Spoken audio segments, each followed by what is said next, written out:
আসসালামু আলাইকুম। ২০২৬ সালে যে গণভোট অনুষ্ঠিত হতে যাচ্ছে, অবশ্যই গণভোটে হ্যাঁ ভোটের পক্ষে ভোট দিবেন। যদি আবার না ভোটের পক্ষে আমরা ভোট দেই, তাহলে আবার বাংলাদেশ ধ্বংস হয়ে যাবে।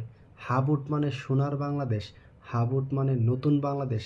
আপনি যে কোনো দল করেন সমস্যা নাই। আপনি আওয়ামী লীগ, বিএনপি, জামাত, এনসিপি যা কিছু করেন, কিন্তু আপনি প্রকৃত অর্থে দেশকে যদি ভালোবাসেন, অবশ্যই আপনাকে হ্যাঁ ভোটের পক্ষে ভোট দিতে হবে। হ্যাঁ ভোট মানে দুর্নীতি শেষ। হাবুট মানে সুদ, ঘুষ, টেন্ডারবাজি, চাঁদাবাজি সব বন্ধ। হাবুট মানে বাংলাদেশের টাকা বাইরে পাচার করা বন্ধ। হাবুট মানে রাজনীতি নিয়ে ব্যবসা করা বন্ধ। হাবুট মানে ৭১ বেচ্চা ভাত খাওয়ার দিন শেষ। এই বাংলাদেশে কোনো রাজনৈতিক দল, পলিটিক্যাল পার্সনরা ৭১ বেচ্চা ভাত খেতে পারবে না। হাবুট মানে ৭১কে প্রকৃত ধারণ করা। হাবুট মানে ৭১-এর প্রকৃত স্বাধীনতা উপভোগ করা।